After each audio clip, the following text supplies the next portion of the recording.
crucial day for Bollywood actor Salman Khan as a sessions court in Mumbai will deliver its verdict in the 2002 hit-and-run case. Now, ahead of the big verdict, at 10, Salman Khan reached his residence along with brother Sohail. He will be present in court to face the verdict. Salman is accused of killing one person and injuring four by ramming his SUV into a bakery shop in Bandra 13 years ago. The actor faces charges of culpable homicide not amounting to murder. If found guilty, the court could in fact pronounce a maximum imprisonment of 10 years. Now, the night before the verdict, Salman's well-wishers, including Bollywood superstar Shah Rukh Khan, visited him at his house. Producer David Dhawan, brother Arbaz, sister Alvira and BJP leader Shaina NC also visited Salman after he reached Mumbai last night. Salman has been on bail since his release on the 25th of October 2002. The 49-year-old actor claims he was not driving the car at the time of the mishap. His driver Ashok Singh has corroborated this claim. The prosecution, however, maintains that the actor was driving drunk.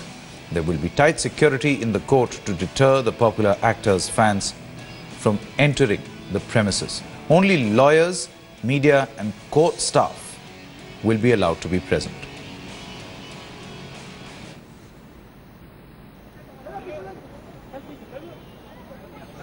Now, ahead of the verdict, the film industry is keeping its fingers crossed as an investment of about 600 crore rupees is riding on Salman Khan.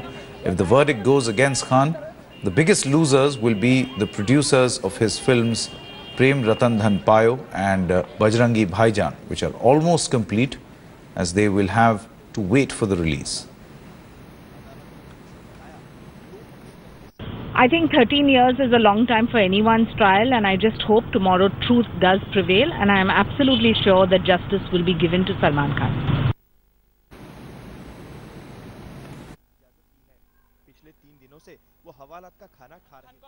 Years after the sensational Salman Khan hit-and-run first hit the headlines, a sessions court in Mumbai will be pronouncing its verdict today. The movie star faces up to 10 years in jail, with the court expected to decide on whether or not he is guilty of culpable homicide not amounting to murder. Here's a look at the twists and turns this case has taken since it first reported in 2002.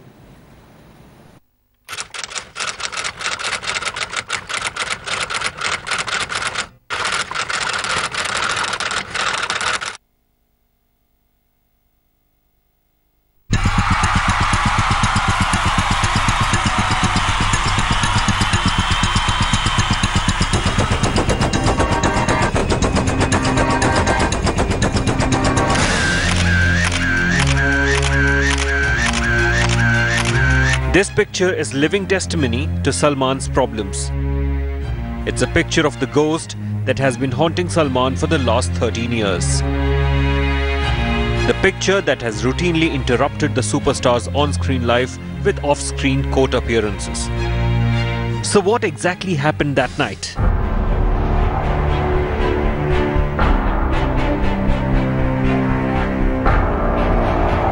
That fateful night of 27 September 2002, Salman left his home with cousin Kamal Khan at about 9:30.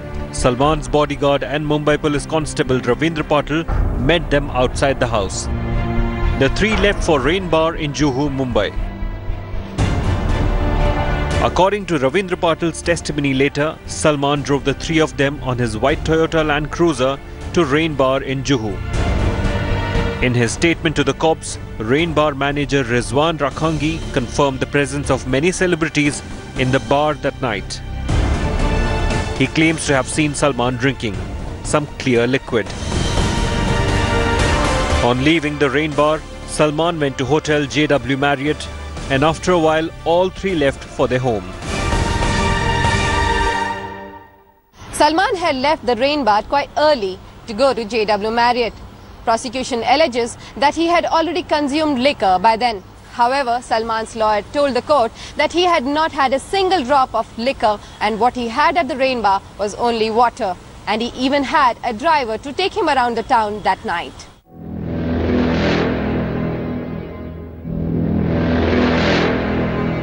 Salman's white Toyota Land Cruiser reached Hill Road, Bandra at about 3 a.m. The SUV was allegedly speeding. Driver of the vehicle lost control and rammed the SUV into the American Express bakery. 5 people sleeping outside the bakery injured. 1 died later.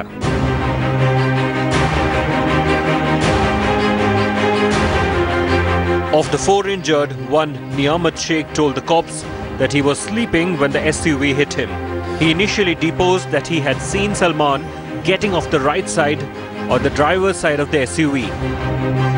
But later, before the Chief Metropolitan Magistrate, Sheikh denied his statement, said he did not see who was getting down from the driver's side of the vehicle. After the accident, prosecution claimed that Salman had run away from the accident site and was nowhere to be found. However, defense said that Salman was very much at his residence. About 8 hours after the accident, Salman was arrested and taken to the hospital. First, he was taken to the Bhabha hospital and then to JJ. At both these places, his blood was drawn for testing.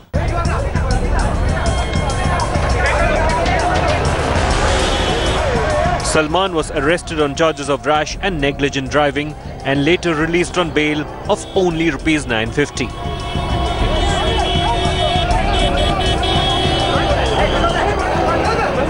He was later rearrested on a serious charge of culpable homicide not amounting to murder.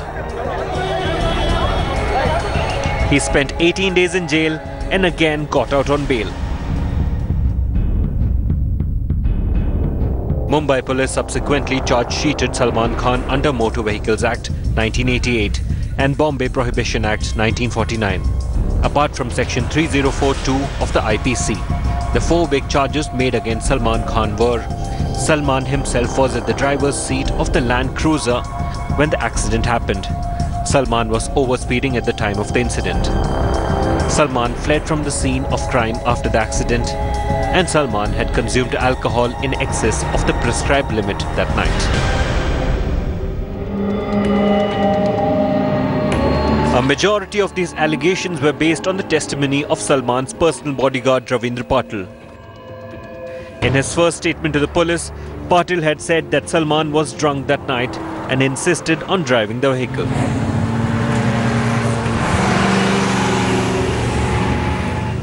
Constable Ravindra Patil, the complainant and the most important prosecution witness, died of tuberculosis a few years back. His testimony, his statement and his deposition in the court was the backbone of the entire prosecution case in the court. But Salman's lawyers insisted that Ravindra Patil's testimony cannot be relied upon. They said that Patil was sleeping throughout in the car and did not know what happened.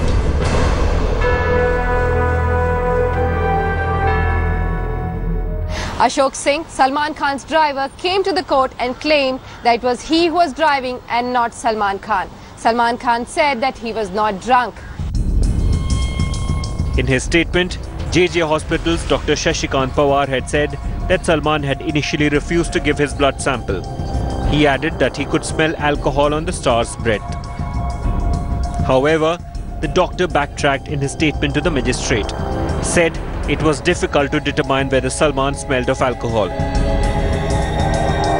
In total, there were about 28 witnesses presented in court to prove the case. 27 presented by the prosecution and 1 lone witness presented by the defense. The lone witness was Ashok Singh, Salman Khan's driver. But the biggest twist in the case came right towards the fag end. On 20th April 2015, a man called Ashok Singh reached court claiming to be Salman's family driver. He said that it was him and not Salman Khan who was driving the Toyota Land Cruiser on that fateful night. The prosecution calling the driver's statement a sham. It was a trial that lasted 13 years. A total of 28 witnesses were produced, and Salman was asked 419 questions in court. The questions may have been different, but Salman's aim till the very end remained firm: to convince the court that he was not drunk that night and that he was not behind the wheels of the Toyota Land Cruiser on that ill-fated night. Bureau Report, Headlines Today. And Headlines Today's Vidya as well as Manisha Meheldar now join us. They will be tracking all the latest details. Manisha is, of course, from outside Salman Khan's residence in Bandra. Manisha, I'll come across to you in just a short moment. Let me first go across to Vidya. Vidya, we saw that comprehensive report that was filed by you. If you could tell us under what sections has Salman Khan been charged and the case that has actually gone on for over 13 years now. What are the cases, the sections under which Salman Khan has been charged at this moment? Well, there are various sections under which he has been charged. He is charged under Bombay Prohibition Act, which is basically about alcohol consumption. He is charged under the Motor Vehicle Act for not having a license and driving. He has been charged under various sections of IPC, which also includes rash and negligent driving, and also includes a section of culpable homicide not amounting to murder, which is basically IPC section of 304 Part 2. This is exactly the section, the rash and negligent driving and the culpable homicide not amounting to murder, both of these sections being there is exactly what the defense had contended, that how can both these sections be there against Salman Khan? Either he was driving rashly or he was driving with knowledge, he was driving fast. So both these sections were there, and that is what the defense had contended against in the argument when they concluded just about 2 weeks back. That's right. Vidya, also, if you could list out the difference between the sections that were applied in the Salman Khan case earlier as opposed to the sections that were changed. Well, he was earlier charged for rash and negligent driving, which basically attracts not more than 2 to 3 years of punishment. But then, when you talk about culpable homicide not amounting to murder, it's a section under which a person is basically charged for having the knowledge. What the prosecution claimed was that Salman had grown up in that area. He knows Bandra. He knows each and every nook and corner. He knows that people sleep on the footpath. This particular knowledge and the fact that he knew he was driving rashly, he knew that he was driving at a pace that was not right at that late in the night, the vehicle could go out of control. That's the reason why culpable homicide not amounting to murder was added on after the prosecution told the court in the magistrate court, if you remember the trial was going on there, they told the court that there are Ravindra Patil's statement and a few more evidences that have been presented in court. They very clearly say that Salman had the knowledge, and that is why it is a fit case that should be tried under culpable homicide not amounting to murder, and that is the reason why this case was shifted back to Sessions Court after almost 6 to 7 years. And it was only in 2014 that a retrial was demanded by Salman's lawyer, and a retrial was started only in 2014, and almost in a year's time we have the judgment now coming on today. Now, Vidya, my final question before we go across to Manisha, why are these changed sections so important in this particular case? Well, if it's just rash and negligent driving, person is basically, probably because of some kind of accidental error, probably because not having the knowledge that he could be, what he's doing is something that is wrong, and probably, just out of the fact that he was probably trying to hurry, go home. That's one rash and negligent driving that probably you did not know.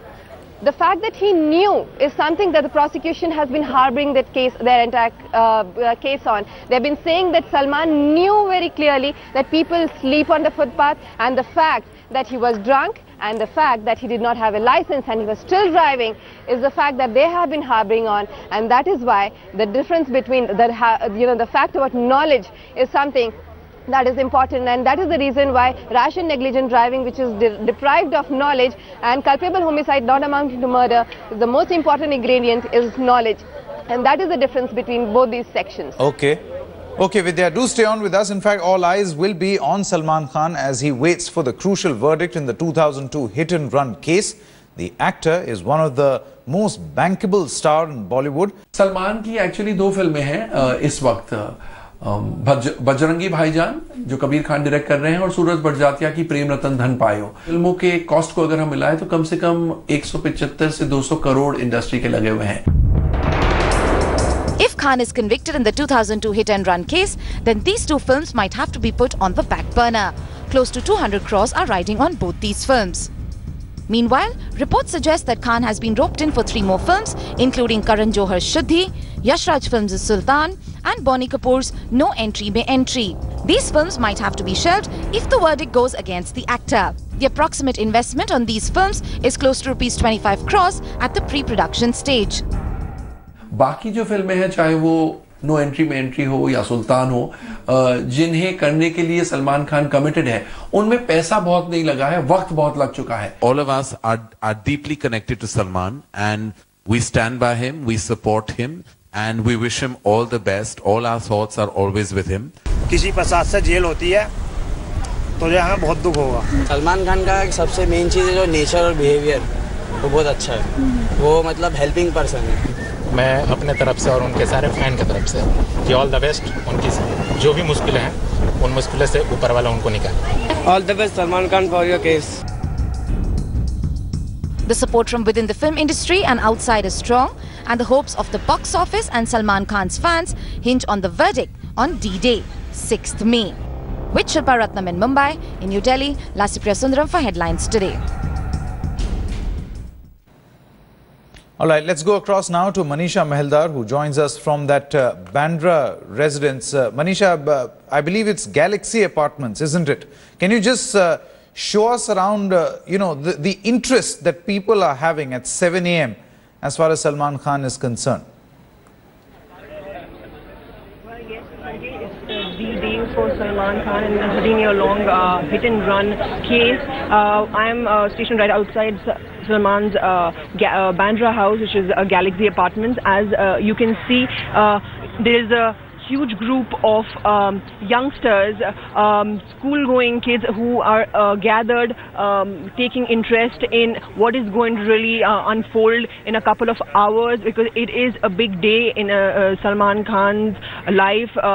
Everybody is waiting with bated breath, including the industry, including his fans, everyone, for this crucial verdict. Of course, media is keeping a very close call and keeping a very close eye on every movement of Salman Khan. Also, let me also make a point where support has not been stopped in pouring in on whether it be social media or from the industry members. As we obviously know, Shah Rukh Khan, David Dhawan, Sajid Nadiadwala, the entire Khan family was there last night to support Salman Khan in this during these sensitive times. Also, what we get to know is that just like the other times, both the sisters Alvira and Arpita are expected to accompany Salman today. But what's the new addition is also that his entire family is going to be present during the court hearing at the Sessions Court today. That's right, Manisha. We'll of course come back to you. As you were in fact mentioning, there is a lot of support that is pouring in for the superstar, but he has his date with the law later in the day. We'll get you all the latest as far as this story is concerned. Manisha Meheldar as well as Vidya getting us all the latest from the Sessions Court as well as Salman Khan's residence.